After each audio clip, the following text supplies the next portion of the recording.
Being here.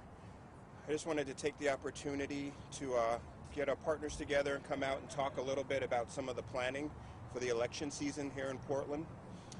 We have a long history of working together. The folks you see behind me, we've had a good working relationship. We expect that to continue through the election period. Our overarching goal, as always, is really for safety and to have a safe election period here in the city of Portland. We at the Portland Police Bureau have canceled days off to have additional staffing on hand. We're working very closely with one another and other partners and elected officials to make sure we have the operational resources on hand that we'll need. And we're coordinating operationally and communications-wise as well. We realize here that this election season could prompt people to be upset or excited about election results, and we encourage people to exercise their First Amendment rights, but to do so safely. We realize there may be mass gatherings or marches or things of that nature, and we're supportive of that, but what we want to ask is that people don't engage in criminal activity or harmful behavior. I've got some of the partners here behind me, and I'm going to give them a chance to come up and have a few words, and I think we'll take some questions afterwards. So I'll introduce OSP Superintendent Terry Davey.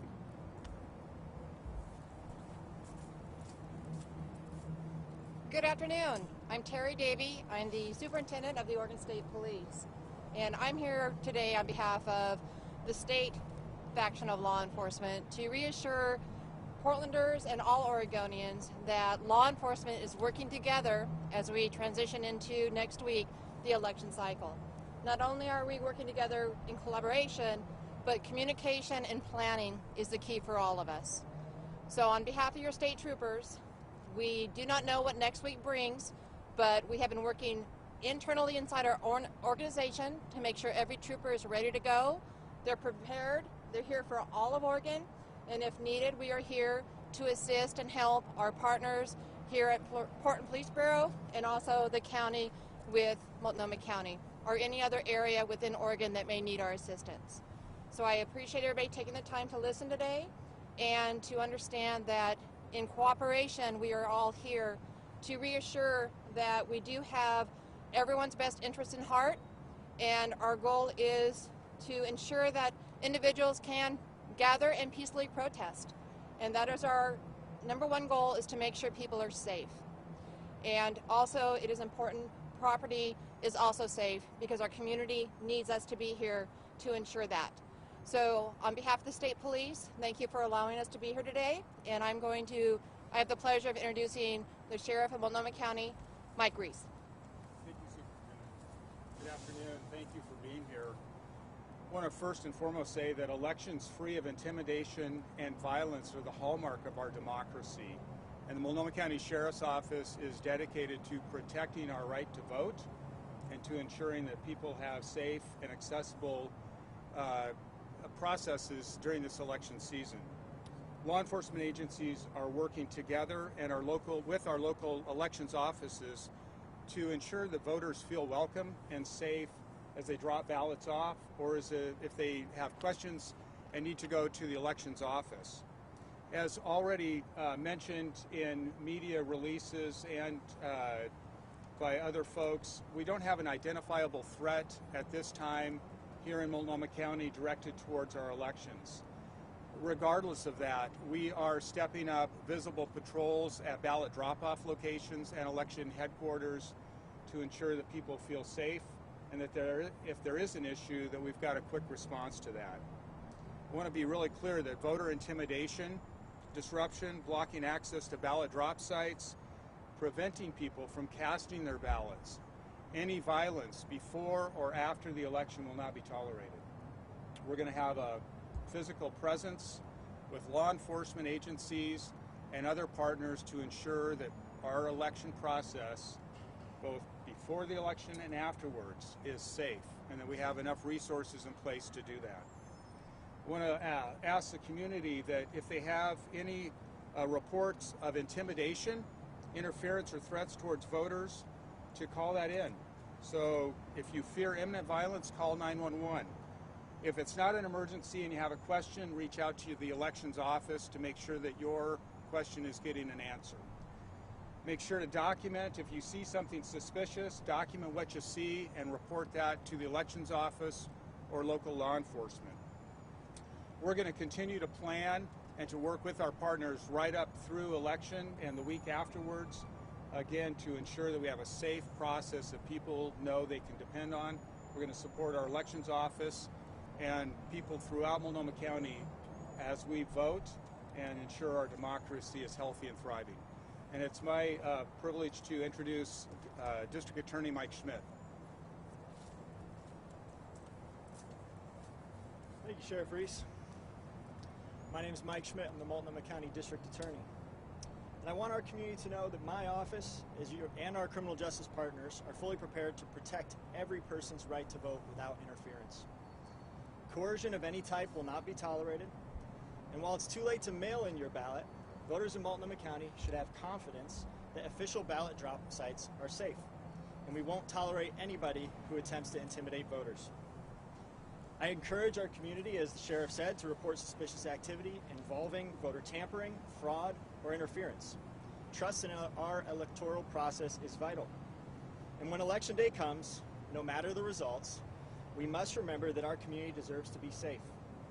We know that there will be gatherings on Election Day leading up to and likely thereafter. And we know that as the results are tabulated and announced across our nation, some will be happy, while others will be disappointed or angry. If you're going to take to the streets to make your voice heard, let people know how you feel. Put it on signs, put it into chants, demonstrate in marches, but please do so safely.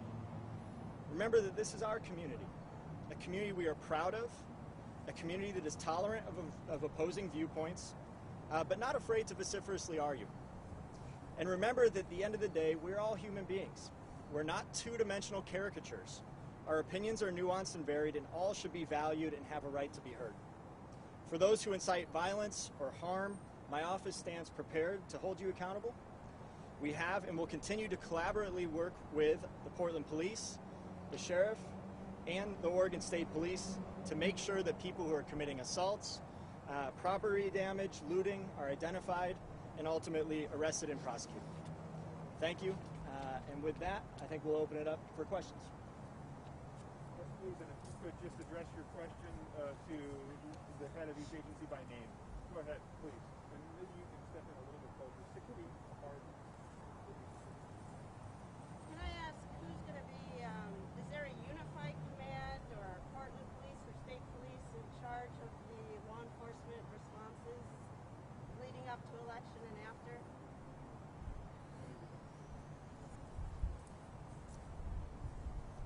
So right now we're working in concert. We've worked closely in the past and together on these types of events. Right now we're just working very hard to make sure we have the resources, personnel-wise and infrastructure-wise, in place. The details of what the actual unified command piece, if that comes to fruition, haven't been ironed out yet. There's still a lot of details in the planning stages, but like I said, I'll assure everyone that we've worked together closely in the past doing these same types of events we may be looking at during the election week, and we'll be prepared to work together and do everything we can to make sure the election time in Portland is safe. What are you still trying to work out with other law enforcement? Well, typically in mutual aid situations, we try to figure out who can bring resources to the table, whether that's, crowd control or some other functions. There's a lot that goes into it, and there's also partners within the city that provide infrastructures. There's a lot of city bureaus that are part of it. A lot of the communication and planning. We plan to put out information through our Joint Information Center and things of that nature. So there's a lot of pieces to the puzzle aside from just the kind of boots on the ground law enforcement response.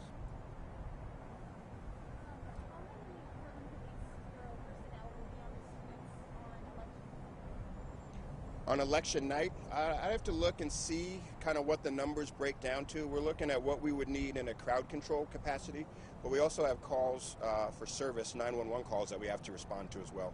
And we have to break those up amongst 3 shifts throughout that day and throughout the precinct. So what it'll come out to finally will be a number that'll be to be determined, but having days off canceled gives us a larger pool of officers to deploy.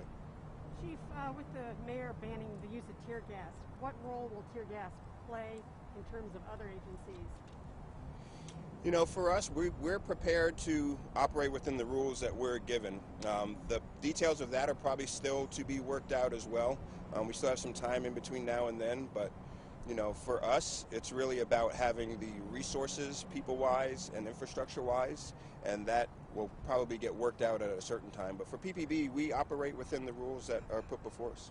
But what about the role of tear gas with OSP? That's been a key issue for them to have that tool in their toolbox. Will that be allowed? I don't know that at this time, but like I said, there's still things in the works. So right now it's probably too premature to say yay or nay. And I don't know if Superintendent Davey has a different opinion or view on that. But I can just tell you what we have right now for PPB. We're, you know, in a position where that's not a tool that's available, and we're planning to go forward with, you know, the rules that are put before us, and we'll use other tools.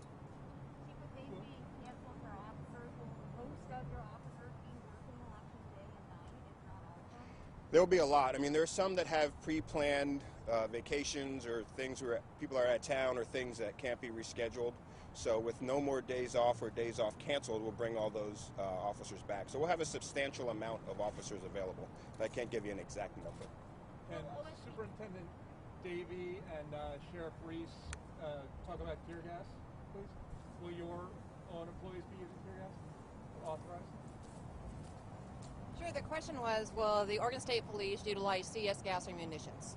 And our response has always been that is a tool and a resource the state police does have, and depending on what the circumstances are or the situation, it is something that the state police have the ability to deploy. Does that answer your question? Yeah, thanks. Is that a sticking point in establishing the command structure and how things will be organized for the election response? So the question he asked was that the sticking point of the command structure. The command structure is in planning mode. We're days before the election, and we're gathering all the intel that we need to find out if there is any information out there regarding threats to Portland elections and whatnot. This is the city of Portland, and it's ran by the chief of police, and the mayor is the commissioner. And so we understand that and recognize that, and we support that. It is chief level's agency. And so for state police, we have a statewide mission, and our mission is to all agencies and to all people of Oregon. So if we are called upon to come and assist, then at that time we'll know more what our command structure looks like. But right now, we are in the planning and preparation mode. Are you also coordinating with federal law enforcement? State police, absolutely, we coordinate. We have very good relationships with all of our federal partners throughout Oregon and the national partners if we need to. So we have always tried to keep that door open. So in order to keep all the officers safe, tactically, it's very good for us to be able to know what our federal partners are doing. That is something for state police and our mission that is imperative. Will your troopers be deputized? Our troopers, actually, we do have a contingent that were deputized back on July 30th, I think it was. And so the answer is that is something we have had in place. How many troopers do you anticipate having in place on election day and night here in the city? And elsewhere on the state? So the question was, how many troopers do we plan to have in place? And right now, I have not seen the operational plan for the tactical piece of it. We have an overarching incident agency plan, and I've seen that and been definitely part of that. But we have our commanders that are in charge of that piece of it. So I cannot give you a number on the state police. Is state police making the commitment throughout the week, not just on election night, but for the rest of the week? So the question she asked if state police is making a commitment, we're making a statewide commitment to all of Oregon. We have all the communities that are here, the cities, the counties. The 36 different counties may need us also. So we are making a commitment to the people of Oregon. And that is where we are at right now. If it turns out on election night or the days following, the commitment is needed here, then your state troopers will be participating to keep everyone safe. If the commitment is another location, then we make the commitment to be there where we're needed. Thank you. District Attorney Schmidt, could you speak to the prosecutorial guidelines that will be in place? Will they be the same as during other protests, or? Yep. Yeah, my office's guidelines are still in place as we've been handling everything, focusing on cases of property damage and violence, prioritizing making those cases. So it'll be the same policy that we have in place now. DA Schmidt, there are certain cases stemming from recent protests where defendants are facing state charges and federal charges for the same offense. Do you anticipate that continuing? Is there communication with federal prosecutors on those cases? Yeah, we've met with Bill Williams, his office, several times, so we're in communication with one another, but we are separate sovereigns. We are going to read the police reports and look at the evidence we have and make the cases that we can make. They are doing the same thing. So for the time, they're doing what they're going to do, and we're going to keep going on the cases that we have on the state side. So even if someone's facing federal charges for an offense that you've already charged, you're going to continue with the state charge? At this moment, yes. Is it helpful or frustrating to have the federal government prosecuting for almost identical charges that you're also prosecuting someone for? Well, you know, their charges, their evidentiary things that they need are a little bit different than ours. So they're going to make the cases they want to make. They're underneath their orders and directives, and we're doing the same on our side. We have different evidence that we need to gather. Sometimes it takes a little bit longer to make our cases if we're trying to figure out what the level of assault is or the level of the damage. They don't have those things in the civil disorder charge that they're using, so they're slightly different, but we're doing our job and they're doing theirs. Is that pretty unusual to have the federal government doing that? You'd have to ask them about whether it's unusual. I mean, I've only been here for 3 months, so I have a long history, but it seems like a lower level case for them. This might be a question for Chief Bell. Are there any other agencies that are going to assist you on election night and in the nights after, like so other counties, Clackamas, or Washington County, or any other city police department? Potentially. We're still in discussions with some other partners, and there's other roles that those partners can fill as well in providing support. So at this point, I'm not sure that any of them are planning to provide what would be like crowd control resources, but it's very possible that some other partners, aside from the ones that you see here with me today, could be playing some type of support role. Chief, how are your staffing levels at this point? At this point, you know, it's been tough. We took, as you know, a big hit July 1 to our budget. We had some pretty large number of retirements in August, and those are people who we weren't able to replace because of our budget and our vacancy situation. So, I mean, we're pretty lean as an organization. We're doing our best to respond to calls for service, to address the rise that we've had in shootings and homicides and things of that nature. So we're just trying to resource the best we can with the resources we have available right now. And what do you think of the proposal by some commissioners to eliminate the rapid response team and CERT, among others? Yeah, well, those are very important units. They provide, you know, a very important role, and you know, CERT in particular provides a life-saving function. I mean, their armor, their ability to give us time to talk with people who are barricaded or in crisis, is very important. They're the folks that officers call when they have calls that need a specific skill set or more tools. So, you know, the loss of something like that would be very impactful. But, you know, we're still, looks like a week out from a budget vote to see kind of where we'll end up as far as potential future cuts. So we're doing the best we can to put out information and give people kind of a good sense of what the police bureau staffing looks like right now and what potential cuts could mean in the future. Chief, can you address the claim that cutting $18 million more from your budget will not result in a staff reduction? Can you see that happening? From where I sit, I don't see a path forward from an $18 million cut that wouldn't result in people being laid off. How many? It's hard to say because we'd have to look at, you know, what units and where and kind of where else we could save money. But it could be, you know, a cut of triple digits, you know, over 100 people potentially. But it's hard to say until you actually sit down and look at org charts and start crunching numbers. But a cut of $18 million would be devastating. Chief, it's less than a week out from Election Day. I'm not understanding why we don't have an answer as to actually who's going to be in charge on election night of all these agencies. Mm-hmm. Well, I mean, these things are very fluid. I mean, we're talking every day pretty much, and we'll probably talk every day into Election Day. But there's still some things to be decided on what the actual command structure is going to look like. I just tell you right now, that's not in cement. We don't have like the full IAP and things like that done, so that's why.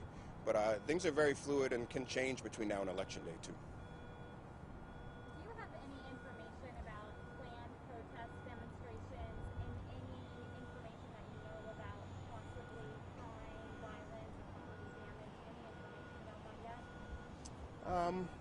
I don't in particular, but you know, we do have folks that look into that and keep an eye on that sort of thing, and we do get some information prior about planned events, planned direct action things that take place, but a lot of it from our perspective is somewhat reactionary. I mean, we have to react to what people decide to do, whether they decide to comply, where they decide to go, and what activity they decide to engage in. So a lot of it is reactionary in nature, but we do have some pre-planned events that we can plan a little bit better for. Are you in communication with the leaders of those planned events as we speak? I can't say, and if we were, I don't know if I would say that at this point anyway. I just want to clarify. So, is it still on the table that PPD might use tear gas on election night? Right now, I can only tell you like where we're at right now, and right now that's not a tool that's available to us. Things could happen between now and election night, but right now, PPB, as far as our planning, that's not a tool that's available. What's determining a 1 week timeout? I think Sheriff Reese mentioned that you're planning a week out after election. From my point of view, it makes sense to make plans depending on how you manage your resources. This could be kind of arbitrary. I mean, for us, it's really dependent on what we have. We could have a very quiet, peaceful election season, and then maybe adjust down, or things could be protracted and we have to expand out. Have you, in planning scenarios, or have you discussed any more extraordinary potentialities, like if the president chooses to leave office and there's more widespread unrest? Involve the National Guard at all, or anything like that? We've had conversations and tried to plan around what things might look like, but for the most part, it's just kind of a guess, and it's just really finding a baseline that makes sense to plan for and leaves you in a position where you have the ability to flex and adjust as needed. Sheriff, We'll finish with Maxine's question, and then we're going to have to break out. can you explain a little further what actions the deputies will take around the ballot drop-off locations to protect the integrity of the election? We want to make sure that we have a quick response to any concerns, particularly criminal in nature, at ballot locations, any intimidation or efforts to suppress the vote. So we'll have deputy sheriffs assigned countywide to respond to those calls for service. Will you actually have deputies stationed near drop boxes and things like that? It won't be stationed near drop boxes. We'll respond to calls for service. Specific calls that come into the Bureau of Emergency Communications will then be directed to that team. Thank you. We want to thank you all for coming and helping us provide this information to the community. You can contact the respective CIOs of these agencies if you need some more information about something that was said, and we'll be in touch, obviously, through the weekend and into next week. So thank you very much.